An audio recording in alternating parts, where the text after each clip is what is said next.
ನಮಸ್ಕಾರ ವೀಕ್ಷಕರೇ, ನಾನು ನಿಮ್ಮ ಪ್ರೀತಿಯ ರಾಮನಾಥ್ ಡಿಜಿಟಲ್ ಕಂಪ್ಯೂಟರ್ ಸೆಂಟರ್ ವತಿಯಿಂದ ನಡೆಸಲಾಗುತ್ತಿರುವ ಕೌನ್ ಬನೇಗಾ ಮಸ್ಕೆ ಅಧಿಪತಿ ಕಾರ್ಯಕ್ರಮದ ಇಂದಿನ ವಿಶೇಷ ಅತಿಥಿಗಳಾಗಿ ಆಗಮಿಸಿದರೆ ನಿಮ್ಮ ನೆಚ್ಚಿನ ಮಾರ್ಗದರ್ಶಕರು ಆತ್ಮೀಯ ಸಹೋದರರು ಆಗಿರುವಂತಹ ಸನ್ಮಾನ್ಯ ಶ್ರೀ ಮಾಣಿಕರಾಯ ಪಾಟೀಲ್ ವಾಣಿಜ್ಯ ತೆರಿಗೆ ಇಲಾಖೆ ಅಧಿಕಾರಿಗಳು ಬೆಂಗಳೂರು. ಇವರಿಗೆ ಪ್ರೋಮೋ 7ರ ವಿಶೇಷ ಅತಿಥಿಗಳಾಗಿ ಆಗಮಿಸಿದರೆ ಇವರಿಗೆ ಈ ಒಂದು ಕಾರ್ಯಕ್ರಮಕ್ಕೆ ತುಂಬ ಹೃದಯದ ಸ್ವಾಗತವನ್ನು ಕೋರುತ್ತೇನೆ. ನಮಸ್ಕಾರ ಸರ್. ನಮಸ್ಕಾರ. ಈ ಒಂದು ಕಾರ್ಯಕ್ರಮಕ್ಕೆ ತಮಗೆ ತುಂಬ ಹೃದಯದ ಸ್ವಾಗತ ಸರ್. ತುಂಬಾ ಧನ್ಯವಾದಗಳು ಸರ್. ನೀವು ನಮ್ಮ ಈ ಒಂದು ಪ್ರೋಮೋ ಕಾರ್ಯಕ್ರಮಕ್ಕೆ ಆಹ್ವಾನ ನೀಡೋದಕ್ಕೆ ನಿಜವಾಗ್ಲೂ ಕೇಳ್ತಕ್ಕಂಥ ಎಲ್ಲ ಕೇಳುವುದು ಮತ್ತು ನೀವು ಕೂಡ ಧನ್ಯವಾದಗಳು. ತುಂಬ ಸ್ವಾಗತ ಸರ್. ಸರ್, ಇದರ ಒಂದು ಕಾರ್ಯಕ್ರಮದ ಹೆಸರು ಕೌನ್ ಬನೇಗಾ ಮಸ್ಕೆ ಅಧಿಪತಿ ಅಂತ ಹೇಳಿ. ಇಂದು ಪ್ರೋಮೋ 7ರ ವಿಶೇಷ ಅತಿಥಿಗಳಾಗಿ ತಾವು ಆಗಮಿಸಿದ್ದೀರಾ ಸರ್. ಈ ಒಂದು ಪದ್ಯದ ನಿಯಮಗಳನ್ನು ನಿಮಗೆ ಹೇಳ್ಕೊಡ್ತೀವಿ ಸರ್. ಒಟ್ಟಾರೆಯಾಗಿ 10 ಪ್ರಶ್ನೆಗಳು ಡಿಸ್ಪ್ಲೇ ಆಗುತ್ತೆ ಸರ್. ಆ 10 ಪ್ರಶ್ನೆಗಳಲ್ಲಿ ಪ್ರತಿಯೊಂದು ಪ್ರಶ್ನೆಗೆ 4 ಆಪ್ಷನ್ಸ್ ಇರುತ್ತೆ ಸರ್. ಸರಿಯಾದ ಉತ್ತರಕ್ಕೆ ಗ್ರೀನ್ ಮಾರ್ಕ್ ಬರುತ್ತೆ ಸರ್. ತಪ್ಪಾದ ಉತ್ತರಕ್ಕೆ ರೆಡ್ ಮಾರ್ಕ್ ಬರುತ್ತೆ ಸರ್. ಒಂದು ವೇಳೆ ಉತ್ತರ ತಪ್ಪಾದ್ರೆ ಆಟ ಕ್ವಿಟ್ ಮಾಡಕ್ಕಾಗುತ್ತೆ ಸರ್. ಕ್ವಿಟ್ ಮಾಡಲೇಬೇಕು. ಕ್ವಿಟ್ ಮಾಡಲೇಬೇಕು.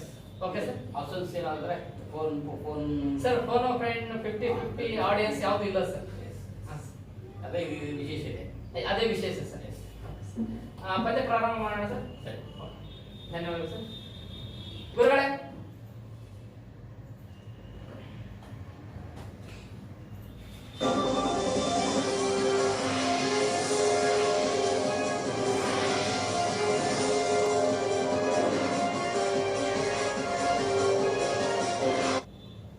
ಸರ್ ಕ್ವಶನ್ ಪ್ರಾರಂಭ ಮಾಡೋಣ ಸರ್. ಪದ್ಯ ಸ್ಟಾರ್ಟ್ ಮಾಡೋಣ ಸರ್. ಮಾಡಿ. Okay sir. ಗುರುಗಳೇ,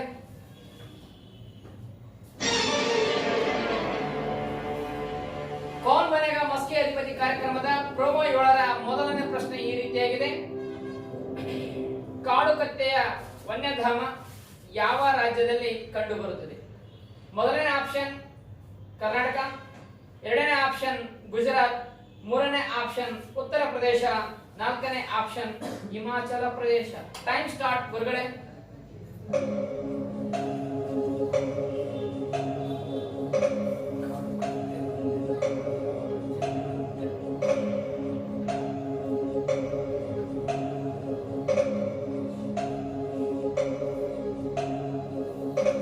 sir, B Gujarat. B Gujarat. Time stop ಗುರುಗಳೇ. ಸರ್, ಗುಜರಾತ್ ಯಾವ ಆಧಾರದ ಮೇಲೆ ಇರುತ್ತೆ ಸರ್? ಸರ್, ಕ್ವಶನ್ ಅಲ್ಲಿ ಹೇಳ್ತಾ ಇದೆ ಕಾಡು ಕತ್ತೆ ವನ್ಯಧಾಮ ಅಂತ. ಕಾಡು ಕತ್ತೆ ಅಂತಕ್ಕಂಥ ಒಂದು ಪ್ರಾಣಿ ಸಸ್ತನಿ ಅಂತ ಹೇಳ್ತೀವಿ. ಆ ಸಸ್ತನಿ ಬರ್ತಕ್ಕಂಥದ್ದು ಇನ್ನಿತರ 3 ಆಪ್ಷನ್ಸ್ಗಳಲ್ಲಿ ಅದೊಂದು ಸಾಧ್ಯತೆ ಇಲ್ಲ. ಕರ್ನಾಟಕದಲ್ಲಿ ಕಾಡು ಕತ್ತೆಗಳ ವನ್ಯಧಾಮ ಇಲ್ಲ. ವಿಶೇಷವೇ ಕರ್ನಾಟಕದಲ್ಲಿ ಬೇರೆ ಬೇರೆ ಪ್ರಾಣಿಗಳು, ಉದಾಹರಣೆಗೆ ಹುಲಿ. ನಮ್ಮ ದೇಶದಲ್ಲಿ ಅತಿ ಹೆಚ್ಚಿನ 2ನೇ ಸ್ಥಾನದಲ್ಲಿರ್ತಕ್ಕಂಥ ಹುಲಿ, 524 ಹುಲಿಗಳು ನಮ್ಮ ರಾಜ್ಯದಲ್ಲಿದೆ. ಇನ್ನು UP ಬಂದ್ಬಿಟ್ಟು ಆ ಕಾಡು ಕತ್ತೆ ವಾಸ ಮಾಡತಕ್ಕಂಥ ಒಂದು ವಾತಾವರಣ UP ನಲ್ಲಿ ಇಲ್ಲ. ಹಿಮಾಚಲ ಪ್ರದೇಶ UP-ಗಿಂತಲೂ ತುಂಬಾ ಉತ್ತರದಲ್ಲಿ ಬರ್ತಕ್ಕಂಥ ಒಂದು ಚಳಿ ವಾತಾವರಣ, ಹಾಗಾಗಿ ಅಲ್ಲೂ ಕೂಡ ಇರಕ್ಕೆ ಸಾಧ್ಯ ಇಲ್ಲ. ಸೊ ಹಾಗಾಗಿ ಗುಜರಾತ್ ಅನ್ನೋದು ಮುಖ್ಯವಾಗಿ ಅಲ್ಲಿ ಒಂದು ರೀತಿಯಲ್ಲಿ ನಾವಿಂದ ಡ್ರಾಟ್ ವೆದರ್ ಅಂತ ಹೇಳ್ತೀವಿ. ಆ ಡ್ರಾಟ್ ವೆದರ್ ಅಲ್ಲಿ ಕಾಡು ಕತ್ತೆ ಅನ್ನೋದು ವಾಸ ಮಾಡುತ್ತೆ. ಸೊ ಹಾಗಾಗಿ ನನ್ನ ಆಪ್ಷನ್ಸ್ ಬಂದು ಗುಜರಾತ್. ಸರ್, ಉತ್ತರ ನೋಡೋಣ ಸರ್. ಗುರುಗಳೇ, ಸರಿಯಾದ ಉತ್ತರವನ್ನು ನೀಡಿದ್ದಾರೆ ಸರ್. ಅಭಿನಂದನೆಗಳು ಸರ್. ಈಗ ತಾವು ಈ KS ಅಧಿಕಾರಿಗಳಾಗಿದ್ದೀರಾ ಸರ್.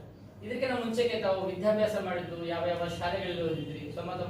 ಸ್ವಲ್ಪ ಪರಿಚಯ ಮಾಡಿಕೊಡ್ತೀರಾ ಸರ್? ಸರ್, ನಿಜವಾಗ್ಲೂ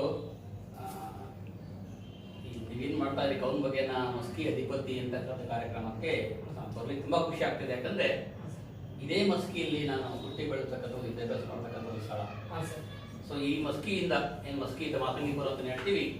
ಸೊ ಈ ಮಸ್ಕಿ ಮಾಸಂಗಿಪುರದಿಂದ ಕೇವಲ 5 ಕಿಲೋಮೀಟರ್ ಒಂದು ಅಂತರದಲ್ಲಿ ನಮ್ಮ ಊರು ಇದೆ, ಕ್ಯಾತ್ನಟ್ಟಿ ಅಂತ ಒಂದು ಪುಟ್ಟ ಗ್ರಾಮ. ಸೊ ಆ ಗ್ರಾಮದಲ್ಲಿ ಸಾಮಾನ್ಯ ಕೃಷಿ ಕುಟುಂಬದಲ್ಲಿ ನಾನು ಹುಟ್ಟಿದ್ದೀನಿ. ಸೊ ಇವಾಗಲೂ ಕೂಡ ನಾವು ಕೃಷಿ ಮಾಡ್ತಾ ಇದ್ದೀವಿ. ಕೃಷಿನ ಒಂದು ಜೀವನ ಆಧಾರವಾಗಿ ನಾವು ಅವಲಂಬಿಕೆಯನ್ನು ಮಾಡ್ತಿದ್ವಿ. ಸೊ ಅಲ್ಲಿಂದ ನಾವು ಪ್ರಾಥಮಿಕ ವಿದ್ಯಾಭ್ಯಾಸವನ್ನು ಕ್ಯಾತ್ನಟ್ಟಿ ಮತ್ತು ಮಾಧ್ಯಮಿಕ ಅಂತ ಹೇಳ್ತೀವಿ ನಾವು ಪಕ್ಕದಲ್ಲಿರ್ತಕ್ಕಂಥ ಉದ್ಬಾಳಲ್ಲಿ ನಾವು ವಿದ್ಯಾಭ್ಯಾಸ ಮಾಡೋದು. ನೆಕ್ಸ್ಟ್ ಹೈಸ್ಕೂಲ್ ಅಂತ ಬಂದಾಗ ನಮಗೆ ಹೋಗಿದ್ದು ನಮ್ಮ ಮಸ್ಕಿ ಮಾಸಂಗಿಪುರದ ಒಂದು ಪ್ರಸಿದ್ಧ ಒಂದು ಶಾಲೆ ಅಂತ ಹೇಳಿ ಅವತ್ತಿನ ಕಾಲಕ್ಕೆ ಇದ್ವಿ. ಸರ್ ಜೋಗಿ ಬ್ರಾಹ್ಮಣ ಸ್ಮಾರಕ ಪ್ರೌಢಶಾಲೆ ಅಂತ ಆ ಒಂದು ಹೈಸ್ಕೂಲಲ್ಲಿ ನಾನು ವಿದ್ಯಾಭ್ಯಾಸವನ್ನು ಕೂಡ ಮಾಡಿ ನೆಕ್ಸ್ಟ್ PU ಮತ್ತು ಡಿಗ್ರಿ ಅಂತ ಕೂಡ ಇದೇ ಭಾಗದಲ್ಲಿ ಮಸ್ಕಿ ಲಿಂಗಸೂರು ಆ ಭಾಗದಲ್ಲಿ ಮುಗಿಸ್ಕೊಂಡು ಫರ್ದರ್ ಎಜುಕೇಶನ್ ನಾನು ಶಿವಮೊಗ್ಗ ಭಾಗದಲ್ಲಿ ಮಾಡ್ಕೊಂಡು ನೆಕ್ಸ್ಟ್ ಹೈಸ್ಕೂಲ್ ಟೀಚರ್ ಆಗಿ ಕೂಡ ಕಡೂರಲ್ಲಿ 3 ವರ್ಷಗಳ ಕಾಲ ಹೈಸ್ಕೂಲ್ ಶಿಕ್ಷಕನಾಗಿ ವರ್ಕ್ ಮಾಡಿ ನೆಕ್ಸ್ಟ್ KS ಅಚೀವ್ಮೆಂಟ್ ಮಾಡಲೇಬೇಕು. ಯಾಕಂದ್ರೆ ನನಗೆ ತುಂಬಾ ಖುಷಿಯಾಗಿರ್ತಕ್ಕಂಥ ಒಂದೇನಪ್ಪ ಅಂದ್ರೆ ನನಗೆ ಬೇರೆ ಬೇರೆ ಆಫರ್ಸ್ಗಳಲ್ಲಿ ಇತ್ತು, ಅಪಾಯಿಂಟ್ ಆಗೋದಾಗಿತ್ತು, ನಾನು PDO ಆಗೋದಾಗಿತ್ತು, ಹೈಸ್ಕೂಲ್ ಪ್ರೊಫೆಸರ್ ಆಗೋದಾಗಿತ್ತು, ಬೇರೆ ಬೇರೆ ಅವಕಾಶಗಳಿತ್ತು. ಸೊ ನನ್ನ ಉದ್ದೇಶ ಒಂದೇ, ನಾನು ಆದ KAS ಆಗಬೇಕು. KES ಅಂತ ಬರುತ್ತೆ, ಪ್ರೌಢಶಾಲಾ ಕಿಶೋರ್ KESಗೂ ಅವಕಾಶ ಇತ್ತು, ಬಟ್ ನನ್ನ ಮನಸ್ಸಿದ್ದು KAS ಮಾತ್ರ. ಹಾಗಾಗಿ ಅಪಾಯಿಂಟ್ ಅಂದ್ರೆ ಉದ್ಯೋಗ, ಸರ್ಕಾರಿ ಉದ್ಯೋಗ ಪಡ್ಕೊಂಡು 3 ವರ್ಷ ಆದ್ರೂ ಕೂಡ ನನ್ನ ಮನಸ್ಸು ತುಡಿತಾ ಇತ್ತು KS ಅಧಿಕಾರಿ ಆಗಬೇಕು ಅಂತ. ನೆಕ್ಸ್ಟ್ ನಾನೀಗ KS ಅಧಿಕಾರಿಯಾಗಿ 2ನೇ ಪ್ರಯತ್ನ ಮಾಡ್ತಿದ್ದೆ. ಸೊ ಇದಕ್ಕಿಂತ ಹಿಂದಿನ ಪ್ರಯತ್ನ ನನಗೆ ಇಂಟರ್ವ್ಯೂವರೆಗೂ ಹೋಗಿ ನಾನು ಫೇಲ್ ಆಗಿ ವಾಪಸ್ ಬಂದೆ. ಸೊ 14 ಬ್ಯಾಚ್ 15 ಬ್ಯಾಚ್ ನಾನು KS ಅಧಿಕಾರಿಯಾಗಿ ಇವತ್ತು ಆಯ್ಕೆ ಆಗಿದ್ದೀನಿ ಅಂತ ಹೇಳಕ್ಕೆ ನಿಜವಾಗ್ಲೂ ಕೂಡ ಹೆಮ್ಮೆ ವಿಚಾರ ಅಂತ ಹೇಳಿ. ಖಂಡಿತ ಸರ್, ತಾವು ಅಧಿಕಾರಿ ಆಗಿರೋದು ನೋಡ್ಲಿಕ್ಕೆ ನಮ್ದೇ ಒಂದು ಹೆಮ್ಮೆ ಅಂತಂದ್ರೂ ಕೂಡ ತಪ್ಪಾಗ್ಲಿಕ್ಕಿಲ್ಲ ಸರ್. ಧನ್ಯವಾದ. ಮಸ್ಕಿ ಭಾಗದಲ್ಲಿ ಈ ಸಾರಿ ಮಸ್ಕಿ ಭಾಗದಲ್ಲಿ ಮಸ್ಕಿ ತಾಲೂಕು ನಾವು ಕನ್ಸಿಡರ್ ಮಾಡಿದಾಗ ನಾನೊಬ್ಬನೇ KS ಅಧಿಕಾರಿ. ಸಿಂಧನೂರು ತಾಲೂಕಲ್ಲಿ 8 ಜನ KS ಅಧಿಕಾರಿ ಆಗಿದ್ದಾರೆ. ಸೊ ನನ್ನನ್ನು ಸಿಂಧನೂರು ತಾಲೂಕಿಗೆ ಆಡ್ ಮಾಡ್ಕೊಂಡ್ರೆ ಅಲ್ಲಿ 8 ಜನ. ಮಸ್ಕಿ ಭಾಗಕ್ಕೆ ನೋಡಿದಾಗ ಒಂದು ವಿಭಜನೆ ಮಾಡತಕ್ಕ ಮಸ್ಕಿ ಭಾಗದಲ್ಲಿ ಒಬ್ಬನೇ KS ಅಧಿಕಾರಿ ವರ್ಷ. ಯಾಕಂದ್ರೆ KS ಅನ್ನೋದು ಬರೀ ದಕ್ಷಿಣ ಕರ್ನಾಟಕದಲ್ಲಿ ಇರ್ತಕ್ಕಂಥ ವಿದ್ಯಾರ್ಥಿಗೆ ಮಾತ್ರ ಸೀಮಿತ ಅನ್ಕೊಂಡಿದ್ದೀವಿ ಒಂದು ಕಾಲದಲ್ಲಿ. ಬಟ್ ಆದ್ರೆ ಇತ್ತೀಚಿನ ನಮ್ಮ ಒಂದು ಹೈದರಾಬಾದ್ ಕರ್ನಾಟಕ ಮೀಸಲಾತಿ ಹೆಚ್ಚಳದ ಪ್ರಯುಕ್ತವಾಗಿ ನಮ್ಮ ಭಾಗದಲ್ಲೂ ಕೂಡ KS ಮಾಡಬಹುದು ಅಂತ ಒಂದು ಸಣ್ಣ ಆಶೀರ್ವಾದ ಕೊಟ್ಟಿದ್ದು, ಆ ಒಂದು ಪ್ರಯತ್ನ ಇತ್ತು. ಪ್ರಯತ್ನದೊಂದಿಗೆ ದೇವರ ಆಶೀರ್ವಾದ ಕೂಡ ಇತ್ತು, ಮುಸ್ಲಿಂ ಮಲ್ಲಿಕಾರ್ಜುನ ಆಶೀರ್ವಾದ ಕೂಡ ಇತ್ತು. ಅದರ ಪ್ರತಿಫಲವಾಗಿ ನಾನು KS ಅಧಿಕಾರಿಯಾಗಿ ಆಗಿದೆ. ಸರ್, ನಿಮ್ಮ ಒಂದು ವಿದ್ಯಾಭ್ಯಾಸ ಬಹುತೇಕವಾಗಿ ಸಾವಿರಾರು ವಿದ್ಯಾರ್ಥಿಗಳಿಗೆ ಯಶಸ್ಸನ್ನು ನೀಡಿದೆ ಸರ್. ನೀವು ನಮ್ಮ ಭಾಗದ, ನಮ್ಮ ಮಸ್ಕಿ ತಾಲೂಕಿನ ಸಾವಿರಾರು ವಿದ್ಯಾರ್ಥಿಗಳಿಗೆ ನೀವು ಇನ್ಸ್ಪೈರ್ ಆದ್ರೂ ಕೂಡ ತಪ್ಪಾಗಲಿಕ್ಕಿಲ್ಲ ಸರ್.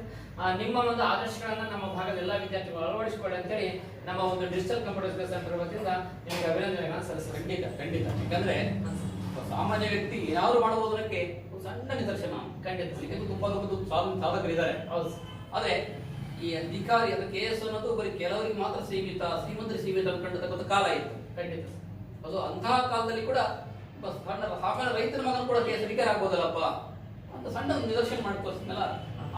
ನನ್ನ ನಿದರ್ಶನ ತುಂಬಾ ನನ್ನ ಸ್ನೇಹಿತ ಮಿತ್ರರಿಗೆ, ನನ್ನ ಸಹೋದರಿಗೆ ಎಲ್ಲರೂ ಸಣ್ಣ ಮಾರ್ಗದರ್ಶನ ಆಗಲೇ ಇರ್ತಾರೆ. ಅದಕ್ಕಿಂತ ದೊಡ್ಡ ಖುಷಿ ನನಗೆ ಬೇರೆ ಇಲ್ಲ. ನನ್ನ ಸಹೋದರರು ಬಂದು ಸರ್ ನಿಮ್ಗೆ ಮತ್ತೇನಿಲ್ಲ. ಎಲ್ಲರೂ ಕೂಡ ಈ ನೀಟ್ ಟೈಮ್ ಮಾರ್ಗದರ್ಶನ ಬೇಕಾದ್ರೆ ಮಾರ್ಗದರ್ಶನ ರೆಡಿ ಇದ್ದೀನಿ. ನೀವು ಅಧಿಕಾರಿ ಆಗೇನಕ್ಕೆ ತುಂಬಾ ಹೃದಯದ ನಾನು ಆರೈಕೆ ಮಾಡೋಕೆ ಇಷ್ಟಪಡ್ತೀನಿ. ಖಂಡಿತ ಸರ್, ಖಂಡಿತ. ಗುರುಗಳೇ, ನಂತರದ ಪ್ರಶ್ನೆ.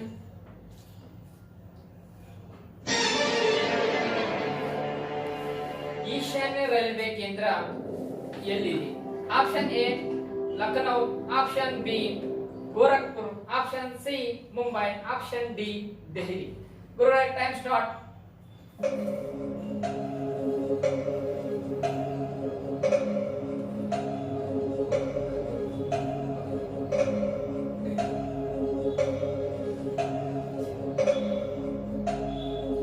Sir, B Gorakhpur. B Gorakhpur. ಗುರುಗಳೇ, ಲಾಕ್. ಸರ್ 100% ಕಾನ್ಫಿಡೆಂಟ್ ಇದೆ ಸರ್? ಸರ್, ಕಾನ್ಫಿಡೆಂಟ್ ಇದ್ದೀನಿ. ಸರ್. ಸೊ ಅದು ಪ್ರಶ್ನೆ ಹೇಳುತ್ತೆ ಈಶಾನ್ಯ ಭಾಗದಲ್ಲಿ. ಸರ್. ಸೊ ಈಶಾನ್ಯ ಡೆಲ್ಲಿ ಉತ್ತರಕ್ಕೆ ಬರುತ್ತೆ ಸರ್. ಸರ್. ಮುಂಬೈ ಬಂದು ನಮ್ಮ ನೈಋತ್ಯಕ್ಕೆ ಬರುತ್ತೆ ಸರ್. ನೈಋತ್ಯ ಅಥವಾ ನಾವು ಮಧ್ಯಭಾಗದಲ್ಲಿ ಅಂತ ಹೇಳ್ತೀವಿ. ಲಕ್ನೋ ಕೂಡ ಉತ್ತರ ಪ್ರದೇಶದಲ್ಲಿ ಬರುತ್ತೆ. ಗೋರಖ್ಪುರ ಉತ್ತರ ಪ್ರದೇಶದಲ್ಲಿ ಬರುತ್ತೆ. ಬಟ್ ಗೋರಖ್ಪುರದ ಬಗ್ಗೆ ಯಾಕೆ ಈಶಾನ್ಯ ಕೇಂದ್ರ ರೈಲ್ವೆ ಕೇಂದ್ರ ಅಂತ ಹೇಳಿದ್ರೆ, ಇತ್ತೀಚೆಗೆ ಗೋರಖ್ಪುರ್ ಅನ್ನೋದು ನಮ್ಮ ದೇಶದ ಅತಿ ದೊಡ್ಡದಾದ ಪ್ಲಾಟ್ಫಾರ್ಮ್ ಬಂದಿದೆ. ಅತಿ ದೊಡ್ಡದ ಪ್ಲಾಟ್ಫಾರ್ಮ್ ಗೋರಖ್ಪುರದಲ್ಲಿ ಹೊಂದಿದೆ ಅಂತ ಹೇಳ್ತೀವಿ. ಸೊ ಗೋರಖ್ಪುರ ಇನ್ನೊಂದು ವಿಶೇಷ ಏನಪ್ಪ ಅಂದ್ರೆ, UP ಮುಖ್ಯಮಂತ್ರಿ ಸ್ವಾಮಿ ಆದಿತ್ಯನಾಥ್ ಅವರು ಹಿಂದೆ MP ಆಗಿರ್ತಕ್ಕಂಥ ಸಂದರ್ಭಗಳಲ್ಲಿ ಗೋರಖ್ಪುರದ ಸಂಸದರಾಗಿದ್ದರು. ಗೋರಖ್ಪುರ ಸಂಸದರಾಗಿದ್ದು, ಆ ಸಂಸದರಾಗಿ 2 ಬಾರಿ ಆಯ್ಕೆ ಆಗಿದ್ದರು. ಗೋರಖ್ಪುರದಲ್ಲಿ ಒಂದು ದೇಗುಲದಲ್ಲಿ ಅವರು ಅರ್ಚಕರಾಗಿದ್ದರು. ಅರ್ಚಕರಾಗಿ ಸಂಸದರಾಗಿ ಸೇವೆ ಸಲ್ಲಿಸಿ ಇಷ್ಟವರು CM ಆಗಿದ್ರು. ಗೋರಖ್ಪುರ ರೈಲ್ವೆ ಕೇಂದ್ರ ಅಂತ ನೇಮಕವಾಗಿದ್ದು ಅತಿ ಉದ್ದದ ಪ್ಲಾಟ್ಫಾರ್ಮ್ ಪ್ರೆಸೆಂಟ್ ಸಿಚುವೇಷನ್ ಗೋರಖ್ಪುರದಲ್ಲಿದೆ. ಇತ್ತೀಚೆಗೆ ಮತ್ತೆ ನಮ್ಮ ಕರ್ನಾಟಕದ ಹುಬ್ಬಳ್ಳಿ ನೈಋತ್ಯ ರೈಲ್ವೆ ಕೇಂದ್ರ ಅಲ್ಲಿ ಅತಿ ದೊಡ್ಡದ ಪ್ಲಾಟ್ಫಾರ್ಮ್ ನಿರ್ಮಾಣಕ್ಕೆ ಈಗ ಆಲ್ರೆಡಿ ಯೋಜನೆ ಹಮ್ಮಿಕೊಂಡಿದ್ದಾರೆ. ಅದೇನೋ ಆದ್ರೆ ಗೋರಖ್ಪುರ್ ಸೆಕೆಂಡ್ ಆಗಿ ಹುಬ್ಬಳ್ಳಿ ಫಸ್ಟ್ ಆಗುತ್ತೆ ಅಂತ ಕೇಳ್ಪಟ್ಟೆ. ಹಾಗಾಗಿ ಗೋರಖ್ಪುರ್ ಅಂದ್ಕೊಂಡು ನೋಡೋಣ. ಓಕೆ ಸರ್, ಉತ್ತರ ನೋಡೋಣ ಸರ್. ನೋಡೋಣ. ಗುರುಗಳೇ, ಉತ್ತರ ಸರಿಯಾಗಿದೆ ಸರ್. ಮಾಹಿತಿ ಕೂಡ ಸಂಪೂರ್ಣವಾಗಿದೆ. ತುಂಬ ಧನ್ಯವಾದಗಳು ಸರ್. ನಂತರದ ಪ್ರಶ್ನೆಗಳು ಸರ್. ಗುರುಗಳೇ,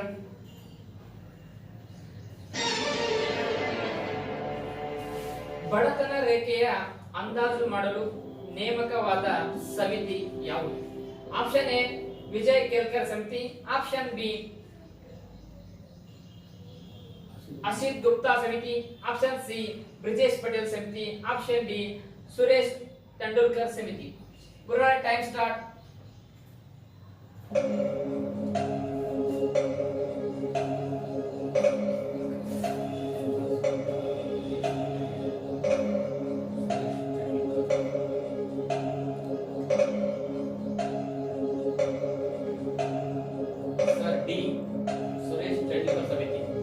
ಆಪ್ಷನ್ ಡಿ ಸುರೇಶ್ ತೆಂಡೂಲ್ಕರ್ ಸಮಿತಿ. ಗುರುಗಳ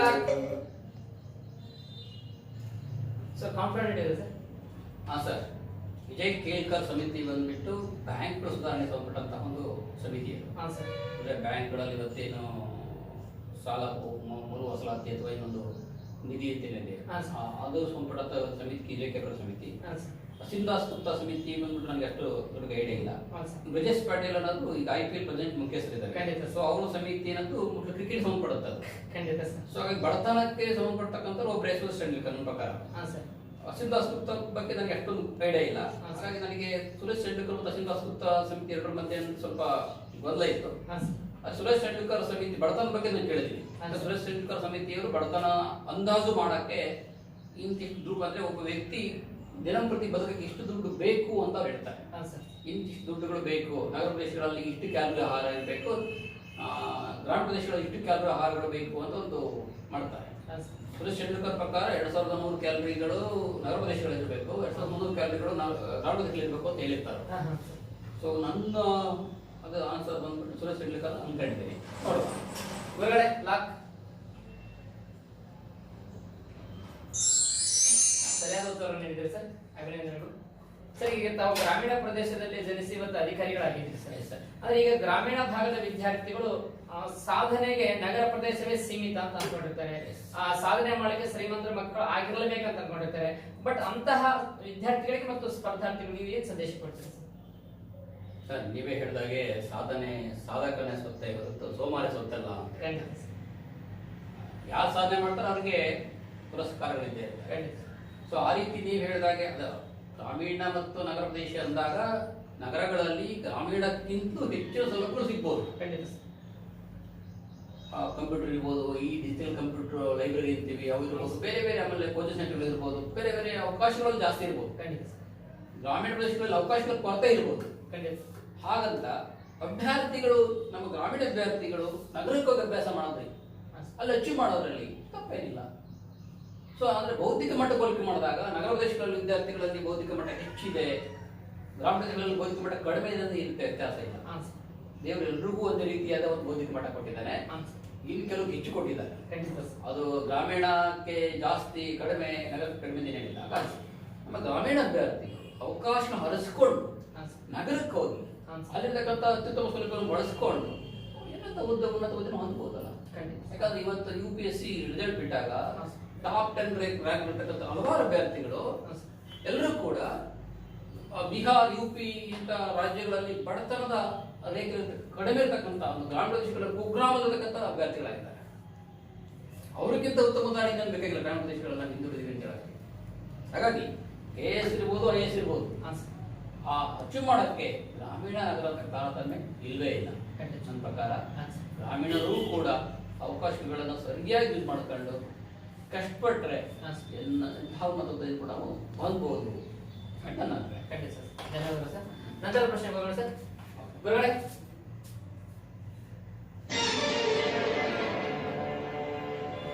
ಅರಮನೆ ಸತ್ಯಾಗ್ರಹದ ನಾಯಕ ಯಾರು? ಆಪ್ಷನ್ ಎ ಬೂದಿ Basappa, option B KC Reddy, option C Mahatma Gandhi, option D MP Nadkarni. ಗುರುಗಳ ಟೈಮ್ ಸ್ಟಾರ್ಟ್.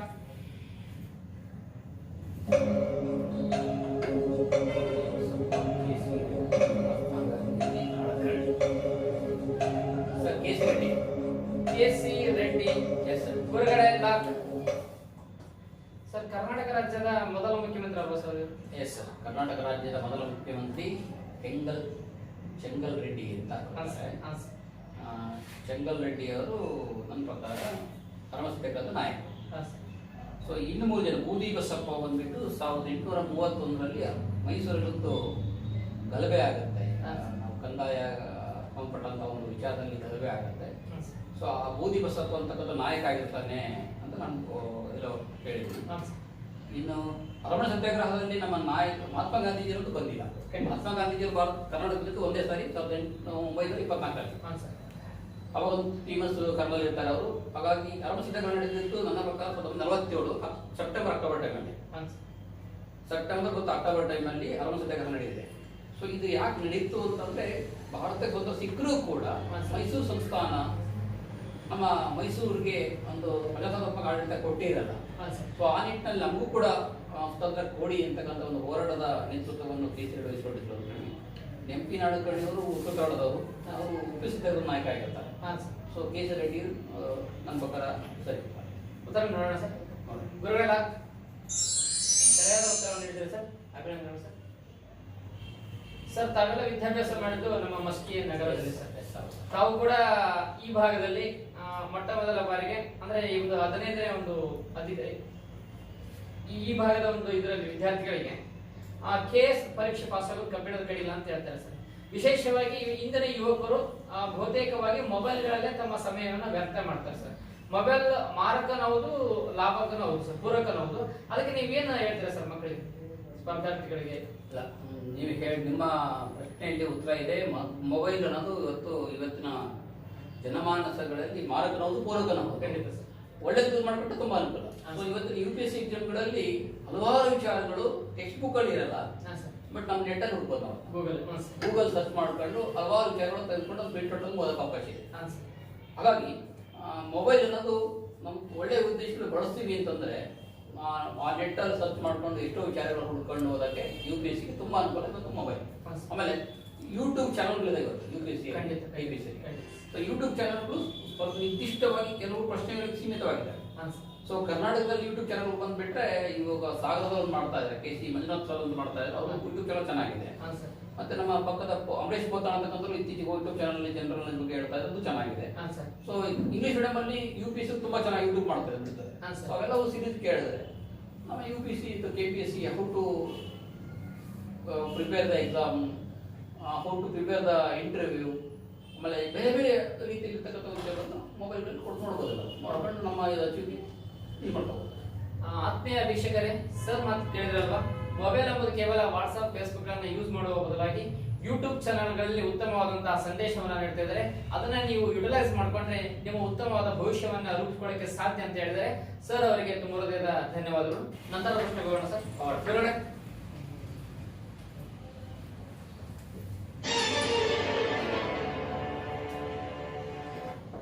ಸಾಗರದ ಆಳವನ್ನ ಅಳತೆ ಮಾಡಲು ಬಳಸುವ ಸಾಧನ ಯಾವುದು? Option A hygrometer, option B barometer, option C lactometer, option D bathometer. ಗುರುಗಳ time start. Sir, option D bathometer. Option D bathometer. ಗುರುಗಳು ಎಲ್ಲದಕ್ಕೆ ಉತ್ತರವನ್ನು ಕೊಡ್ತಾ ಇದ್ದಾರೆ. ಗುರುಗಳ ಲಾಕ್.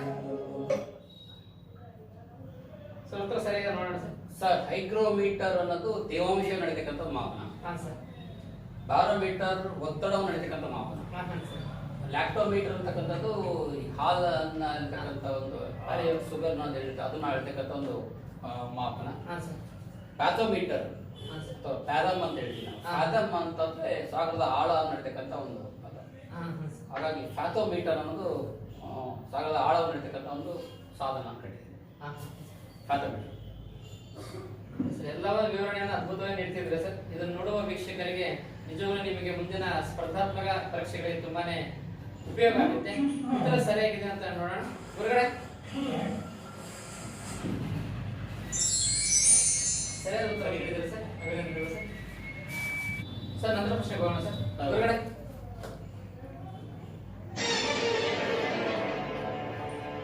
ಕೌನ್ಬನೆಗ ಮಸ್ಕಿ ಅಧಿಪತಿ ಕಾರ್ಯಕ್ರಮದ ಪ್ರೋಮೋ 7ರ 6ನೇ ಪ್ರಶ್ನೆ ಈ ರೀತಿಯಾಗಿದೆ. ಗುರುಗ್ರಹದ ಅಧ್ಯಯನ ಮಾಡಲು ವಾಯೋಜನ್ 1 ನೌಕೆ ಕಳುಹಿಸಿದ ದೇಶ ಯಾವುದು? Option A America, option B Bharat, option C Russia, option D China. ಗುರುಗಳೇ time start.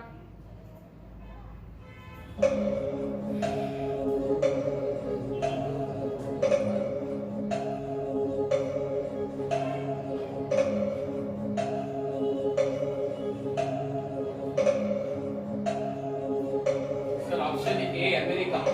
Option A America. ಗುರುಗಳೇ ಲಾಕ್. ಸರ್ ಯಾವ ಆಧಾರದ ಮೇಲೆ ಹೇಳ್ತೀರಿ ಸರ್? ಸರ್ ಗುರುಗ್ರಹದ ಅಧ್ಯಯನಕ್ಕೆ ಯಾವ ದೇಶದಿಂದ ಭಾರತ ಇನ್ನು ಈಗಲೂ ಮಂಗಳ ಮತ್ತು ಖಂಡಿತ ಸರ್. ಇನ್ನು ಚಂದ್ರನ ಅಧ್ಯಯನದಲ್ಲಿ ಇತ್ತೀಚೆಗೆ ನಿರತರಾಗಿದ್ದೀವಿ. ಹಾಂ ಸರ್. ಸೊ ರಷ್ಯಾದವರು ಕೂಡ ಇತ್ತೀಚೆಗೆ ನಮ್ಮ ವಾಯಂಜರ್ ಅಂತಕ್ಕಂಥ ನಮಗೆ ಅಮೆರಿಕ ಫಿಕ್ಸ್. ಹಾಂ ಸರ್. ರಷ್ಯಾದದ್ದು ಬೇರೆ ಬೇರೆ ಗ್ರಹಗಳು ಹೆಸರಿದ್ದಾವೆ, ಉಪಗ್ರಹಗಳು ಹೆಸರಿದ್ದಾವೆ, ಹಾಂ ಸರ್. ನಮಗೆ ಹೆಸರಿದ್ದಾವೆ. ಚೀನಾದದ್ದು ಅವರು ತಮ್ಮದೇ ಒಂದು ಹೆಸರಿಟ್ಟಿರ್ತಾರೆ ಆಲ್ರೆಡಿ, ಚಿಯಾಂಗ್ ಲಿಯಾನ್ ಅಂತ ಇಟ್ಟಿರ್ತಾರೆ. ಭಾರತದವರು ಬೇರೆ ರೀತಿ ನಾವು ಮೂನಿಗಿನ ತರ ಬೆಳಿತೀವಿ. ಹಾಂ ಸರ್. ಸೊ ರಷ್ಯಾದವರು ಬೇರೆ ಇದ್ದಾರೆ. ಹಾಗಾಗಿ ಗುರುಗ್ರಹದ ಅಧ್ಯಯನ ವಾಯಂಜರ್ ನೌಕೆ ಅನ್ನೋದು ಮುಖ್ಯವಾಗಿ ನನ್ನ ಪ್ರಕಾರ ಅಮೆರಿಕ. ಉತ್ತರ ನೋಡೋಣ ಸರ್.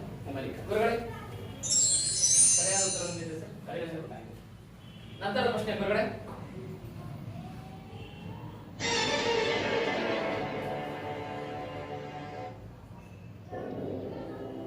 ಕರ್ನಾಟಕ ರೂಪಕ ಸಾಮ್ರಾಜ್ಯದ ಚಕ್ರವರ್ತಿ ಎಂದು ಇವರನ್ನು ಕರೆಯಲಾಗುತ್ತದೆ. Option A Kumaravyasa, option B Pampa, option C Sarvajna, option D Raghavanka. Time start ಗುರುಗಳೇ.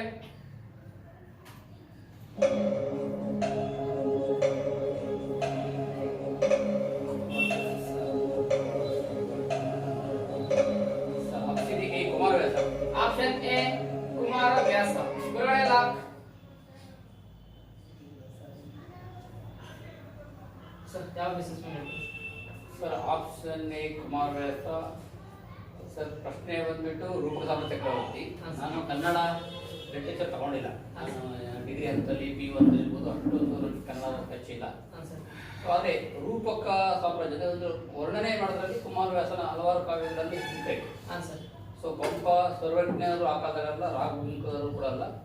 ಕುಮಾರವ್ಯಾಸ ರೂಪಸಾಮ ಚಕ್ರವರ್ತಿ ಎಲ್ಲ ಕೇಳಿದ್ದು, ಓದಿದ್ದೀನಿ. ಸೊ ಇನ್ನೊಂದು ಪ್ರತಿಯೊಂದು ಪರೀಕ್ಷೆಯಲ್ಲಿ ಕೂಡ ನಾವು ಉತ್ತರ ಸರಿಯಾಗಿ ಗೊತ್ತಿರಬೇಕಂತಲಿಲ್ಲ. ಇರ್ತಕ್ಕಂಥ ಆಪ್ಷನ್ಸ್ ಅಲ್ಲಿ ತಪ್ಪು ಕಂಡಿದ್ದು ಸಾಕು, ಸರಿ ಗೊತ್ತಾಗುತ್ತೆ. ಯಾಕಂದ್ರೆ ಇದು ಯಾವುದಲ್ಲ, ನಾವು ಗೆಸ್ಸಿಂಗ್. ಸೊ ಪಂಪ್ ಹಾಕಕ್ಕೆ ಸಾಧ್ಯ ಇದೆಯಾ? ಸೊ ನಾವು ಗೆಸ್ಸಲ್ಲಿ ಹಾಕೋದು ಕೂಡ ಸರಿ ಆಗ್ಬೇಕು ಅಂದ್ರೆ ಫಸ್ಟ್ ತಪ್ಪು ಉತ್ತರ ಹುಡುಕಿಬೇಕು. ಇದು ಹೌದಾಗತ್ತ, ಅಲ್ಲ ಇದು ತಪ್ಪು, ಇದು ತಪ್ಪು, ಇದು ತಪ್ಪು. ಅದು ಒಂದು ನಮಗೆ ಎಕರೆಡ್ ಗೊತ್ತಿರ್ಗೂ ಕೂಡ ಒಂದು ಸರಿ ಆಗುತ್ತೆ. ಹಾಗಾಗಿ ನನ್ನ ಪ್ರಕಾರ ಕುಮಾರವ್ಯಾಸ ಚಾನ್ಸ್ ತಗೋಣ, ನೋಡೋಣ. Okay sir, okay sir. ಗುರುಗಳೇ ಲಾಕ್. ಉತ್ತರ ಸರಿಯಾಗಿದೆ ಸರ್, ವಿವರಣೆ ಕೂಡ ಸ್ಪಷ್ಟವಾಗಿದೆ. ಧನ್ಯವಾದಗಳು ಸರ್. ನಂತರ ಪ್ರಶ್ನೆ ಗುರುಗಳೇ.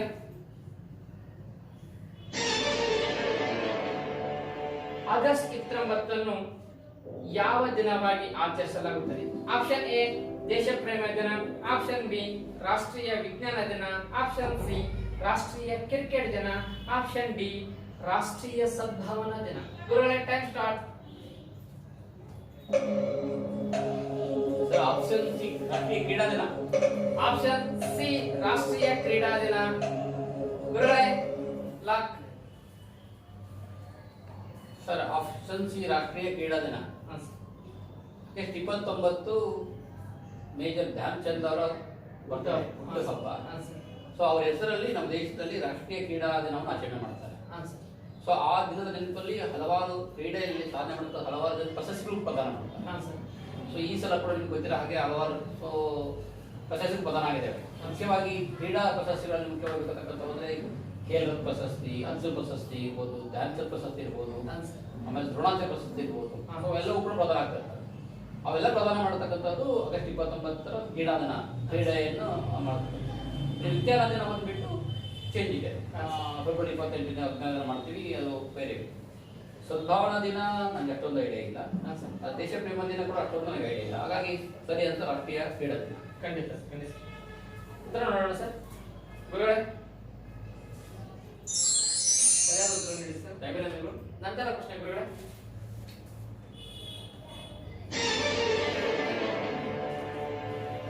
ಮೌರ್ಯ ಸಾಮ್ರಾಟ ಅಶೋಕನ ನಡೆಸಿದ ಬೌದ್ಧ ಸಮ್ಮೇಳನ ಯಾವುದು? ಆಪ್ಷನ್ ಎ ಒಂದನೇ ಬೌದ್ಧ ಸಮ್ಮೇಳನ, ಆಪ್ಷನ್ ಬಿ ಎರಡನೇ ಬೌದ್ಧ ಸಮ್ಮೇಳನ, ಆಪ್ಷನ್ ಸಿ ನಾಲ್ಕನೇ ಬೌದ್ಧ ಸಮ್ಮೇಳನ, ಆಪ್ಷನ್ ಡಿ ಮೂರನೇ ಬೌದ್ಧ ಸಮ್ಮೇಳನ. ಗುರುಗಳೇ ಟೈಮ್ ಸ್ಟಾರ್ಟ್.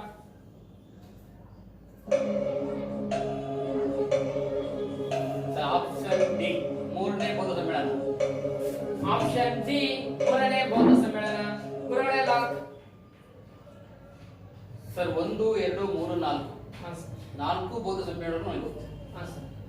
ಒಂದನೇ ಬೌದ್ಧ ಸಮ್ಮೇಳನ ರಾಜಗೃಹದಲ್ಲಿ ನಡೆಯುತ್ತೆ, ಹಾ. ಎರಡನೇದು ವೈಶಾಲಿ ನಡೆಯುತ್ತೆ, ಹಾ. ಮೂರನೇದು ಬಂದ್ಬಿಟ್ಟು ಅಶೋಕನ ಕಾಲದಲ್ಲಿ ಪಾಟ್ಲಿಪುತ್ರದಲ್ಲಿ ನಡೆಯುತ್ತೆ, ಹಾ ಸರ್. ನಾಲ್ಕನೇದು ಬೌದ್ಧ ಸಮ್ಮೇಳನ ಕನಿಷ್ಕನ ಕಾಲದಲ್ಲಿ ನಡೆಯುತ್ತೆ. ಹಾ ಸರ್. ಕನಿಷ್ಕ ಅಂತಕ್ಕಂಥದ್ದು ಕುಶಾಲರ ಪ್ರಸಿದ್ಧ ಅಂತ ಕನಿಷ್ಕ ಕಾಲದಲ್ಲಿ ನಡೆಯುತ್ತೆ. ಅದು ಬಂದ್ಬಿಟ್ಟು ಕುಂಡಲವನದಲ್ಲಿ ನಡೆಯುತ್ತೆ. ಹಾ ಸರ್. ಸೊ ಹಾಗಾಗಿ 4 ಬೌದ್ಧ ಸಮ್ಮೇಳನ ನನಗೆ ಗೊತ್ತಿದೆ. ಹಾಗಾಗಿ ಅಶೋಕನ ಕಾಲದಲ್ಲಿ ನಡೀತಕ್ಕಂಥ ಸಮ್ಮೇಳನ ಮೂರನೇದು. ಹಾ ಸರ್. ರಾಜಗೃಹ, ವೈಶಾಲಿ, ಪಾಟ್ಲಿಪುತ್ರ ಮತ್ತು ಕುಂಡಲವನ ಅಂತ ಹಾ. 4 ಕಟ್ಟಿಗೆ ನಡೀತಾರೆ. ಹಾಗಾಗಿ ಸರಿ ಅಂತ ಒಂದು ಆಪ್ಷನ್ ಡಿ ಗುರುಗಳೇ ಲಾಕ್.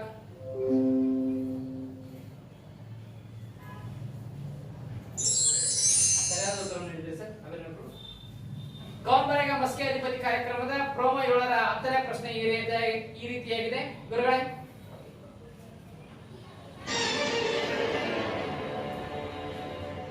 ಪೇನ್ಗಂಗಾ ನದಿ ಯಾವ ನದಿಯ ಉಪನದಿಯಾಗಿದೆ? ಆಪ್ಷನ್ ಎ ಗೋದಾವರಿ ನದಿ, ಆಪ್ಷನ್ ಬಿ ಕೃಷ್ಣಾ ನದಿ, ಆಪ್ಷನ್ ಸಿ ಗಂಗಾ ನದಿ, ಆಪ್ಷನ್ ಡಿ ನರ್ಮದಾ ನದಿ. ಗುರುಗಳೇ ಟೈಮ್ ಸ್ಟಾರ್ಟ್.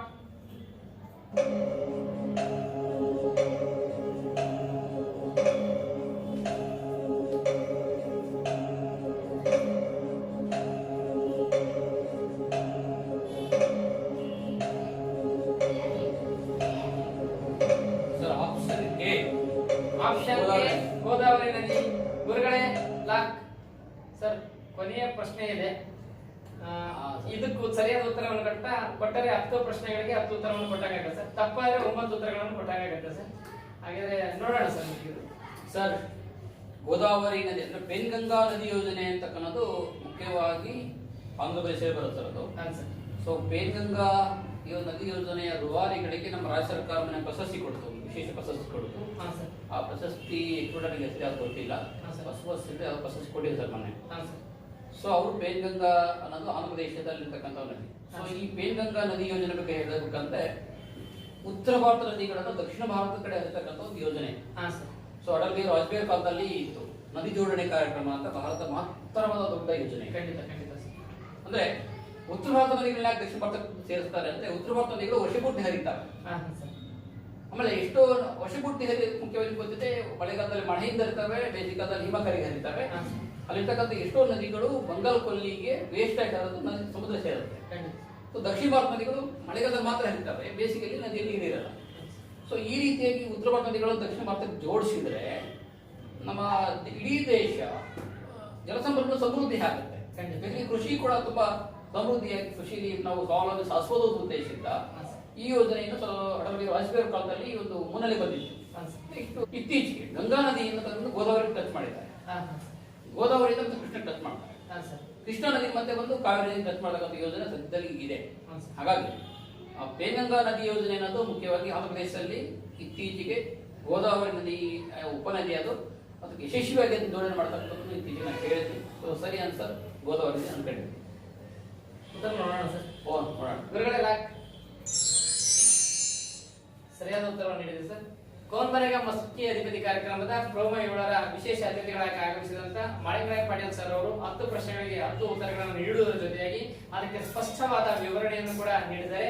ಇವರಿಗೆ ನಮ್ಮ digital computer and education centre ವತಿಯಿಂದ ತುಂಬ ಹೃದಯದ ಅಭಿನಂದನೆಗಳನ್ನ ಸಲ್ಲಿಸೋಣ.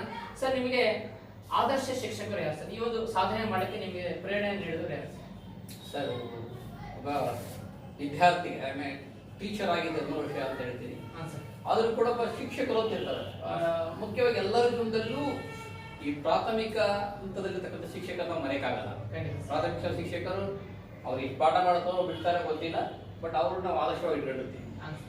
ನೆಕ್ಸ್ಟ್ ಉನ್ನತ ಹಂತಕ್ಕೆ ಹೋದಾಗ ನಾವು ಹಲವಾರು ಶಿಕ್ಷಕರ ಕೈಯಲ್ಲಿ, ಉಪನ್ಯಾಸಕರ ಕೈಯಲ್ಲಿ ನಾವು ಕಲಿತಾ ಇರ್ತೀವಿ. ವಿಶೇಷವಾಗಿ ಹಲವಾರು ಜನ ನನ್ನ ಆದರ್ಶ ಗುರುಗಳಿದ್ದಾರೆ. ನನ್ನ ಪ್ರಾಥಮಿಕ ಹಂತದಲ್ಲಿ ಮನೋಹರ್ ಸರ್ ಅಂತ ಒಬ್ರು ಅವ್ರು ನನ್ನ ಕಂಡ್ರೆ ಸಾಕು, ಕಳಿಕ ಬಾರೋ ತುಂಬಾ ಚೆನ್ನಾಗಿ ಮಾತಾಡ್ಕೊಳ್ಳೋರು, ಚೆನ್ನಾಗಿ ಇನ್ಸ್ಪಿರೇಷನ್ ಮಾಡೋರು.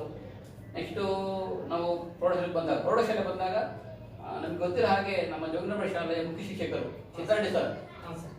ವಿಶೇಷ ವ್ಯಕ್ತಿ. ಸೊ ಚಿತ್ರರೆಡ್ಡಿ ಸರ್ ಯಾಕೆ ಅಂದ್ರೆ ಅವ್ರದ್ದು ನಾವು ಒಂದೇ ಸಬ್ಜೆಕ್ಟ್ ಹೈಸ್ಕೂಲ್ ಟೀಚರ್ ಅಲ್ಲಿ. ಹೌದು ಸರ್. ಸೊ ನಾನು ಎಷ್ಟೋ ಸಲ ನಾನು ಹೈಸ್ಕೂಲ್ ಟೀಚರ್ ಆದಾಗ ಅವ್ರು ಹೇಳ್ತಿದ್ರು ನನಗೆ ನನ್ನ ಅವಶ್ಯ ಇಟ್ಕೊಂಡಿದ್ಯಾ ನನ್ನನ್ನೇ ಮೀಸ್ಬಿಟ್ಟು ನೀನು ಅಂತ ಎಷ್ಟೋ ಸಲ ಹೇಳೋರು. ಸೊ ಅಲ್ಲಿ ಹೇಳ್ತಾನಲ್ಲ ಸರ್, ಗುರುಗಳು ಯಾವತ್ತು ಗುರುಗಳ ಸ್ಥಾನದಲ್ಲಿ ಇರ್ತಾರೆ. ಶಿಷ್ಯ ಎಷ್ಟೇ ದೊಡ್ಡನಾದ್ರೂ ಒಂದು ಶಿಷ್ಯನೇ. ನೀವು ಹೇಳ್ತಾ ಹೋದ್ರೆ ನನಗೆ ಅರಿಸ್ಟಾಟಲ್ ಮತ್ತು ಪ್ಲೇಟರ್ ಅವರ ಕಥೆ ನೆನಪಾಗುತ್ತೆ ಸರ್. ಹೇಳಿ ಸರ್. ಯಾಕಂದ್ರೆ ಪ್ಲೇಟರ್ ಅವರನ್ನ ಮೀರಿಸಿದ್ದೆ ಅರಿಸ್ಟಾಟಲ್ ಸರ್. ಹಾಗೆ ನೀವು ಕೂಡ ಗುರುಗಳನ್ನೇ ಮೀರಿಸಿದಂತ ಗುರುಗಳನ್ನ ಮೀರ್ಸಕ್ಕಾಗಲ್ಲ, ಯಾಕಂದ್ರೆ ಗುರುಗಳು ಯಾವತ್ತೂ ಗುರುಗಳೇ. ಖಂಡಿತ ಖಂಡಿತ. ನಾನು ಅವ್ರಿಗಿನ್ನ ಸ್ವಲ್ಪ ಮಾರ್ಕ್ಸ್ ಎಷ್ಟು ತೆಗೆದುಕೊಂಡು ಉಪನ್ಯಾಸ ಹೈಸ್ಕೂಲ್ ಟೀಚರ್ ಆಗಿ ನೇಮಕ ಆಗಿರ್ಬೋದು. ಹಾಗಾದ್ರೆ ಗುರುಗಳಲ್ಲಿ ಮೀರಿಸಿದ್ ನಾ ಹೇಳಕ್ ಗುರುಗಳು ಯಾವತ್ತಿದ್ರು ಕೂಡ ನಮ್ಮ ಗುರುಗಳು ಸ್ಥಾನದಲ್ಲಿ ಇರ್ತಾರೆ. ಖಂಡಿತ ಖಂಡಿತ. ಎಷ್ಟೋ ಫಂಕ್ಷನ್ ಅಲ್ಲಿ ಅವ್ರು ಹೇಳಿದಾಗ ನನ್ನ ಶಿಷ್ಯ ನನಗೆ ಮೀರಿಸಿ ಅಂತ ಹೇಳಿದ್ರೆ ನಾನು ನಿಜವಾಗ್ಲೂ ಹೇಳ್ತೀನಿ ಸರ್, ಆ ಮಾತು ವಾಪಸ್ ಇಟ್ಕೊಳ್ಳಿ. ಗುರುಗಳು ಯಾವತ್ತು ಗುರುಗಳೇ ಇರ್ತಾರೆ, ಶಿಷ್ಯ ಯಾವತ್ತು ಶಿಷ್ಯರೇ ಇರ್ತಾರೆ. ನಾನು ಯಾವುದೇ ಹಂತಕ್ಕೆ ಹೋದ್ರು ಕೂಡ ನಾನು ಇವತ್ತು KS ಅಧಿಕಾರಿ ಆಗಿದ್ದೀನಿ, ನೆಕ್ಸ್ಟ್ ನಾನು DC ಆಗ್ತೀನಿ, ಬೇರೆ ಹಂತಕ್ಕೆ ಹೋದ್ರು ಕೂಡ ಗುರುಗಳು ಅಂತ ಎಲ್ಲ ಕಾರಣ ನಾವು ಮರೆಯಕ್ಕಾಗಲ್ಲ. ಹಾಗಾಗಿ ನಮ್ಗೆ ಆದರ್ಶ ಗುರುಗಳು ಶಿಕ್ಷಕರು ಅಂದ್ರೆ ಚಿತ್ರರೆಡ್ಡಿ ಸರ್. ನಮ್ಗೆ ಕೂಡ ಆದರ್ಶ ಶಿಕ್ಷಕರಲ್ಲಿ ಚಿತ್ರರೆಡ್ಡಿ ಸರ್ ಅವರು ನಮ್ಗಿನ ನಿಜವಾಗಲೂ ಒಂದು ಒಳ್ಳೆಯ ಸಾಧನೆಯನ್ನ ಮಾಡಿದಂತ ಮಾಣಿಕರಾಯ ಪಾಟೀಲ್ ಸರ್ ಅವರಿಗೆ ನಿಜವಾಗಲೂ ಈ ಒಂದು ಕಾರ್ಯಕ್ರಮಕ್ಕೆ ತಮ್ಮ ಕೆಲಸದ ಒತ್ತಡದಲ್ಲಿ ಕೂಡ ಒಂದು ಚಿಕ್ಕ ಒಂದು ಪ್ರೋಮೋ ಕಾರ್ಯಕ್ರಮಕ್ಕೆ ಬಂದು ಒಂದು ಉತ್ತಮವಾದಂತಹ ಸ್ಪರ್ಧೆಯಲ್ಲಿ ಯಶಸ್ವಿಯಾಗಿ ಸಾಕಷ್ಟು ಮಾಹಿತಿಗಳನ್ನ ವಿದ್ಯಾರ್ಥಿಗಳಿಗೆ ಸ್ಪರ್ಧಾರ್ಥಿಗಳಿಗೆ ನೀಡಿದ್ದಾರೆ. ಹಾಗಾಗಿ ಮತ್ತೊಂದು ಬಾರಿ ನಮ್ಮ ಮಾಳಿಂಗರಾಯ ಅಣ್ಣನವರಿಗೆ ನಾವು ನಮ್ಮ ಸಂಸ್ಥೆಯ ವತಿಯಿಂದ ತುಂಬ ಹೃದಯದ ಅಭಿನಂದನೆ.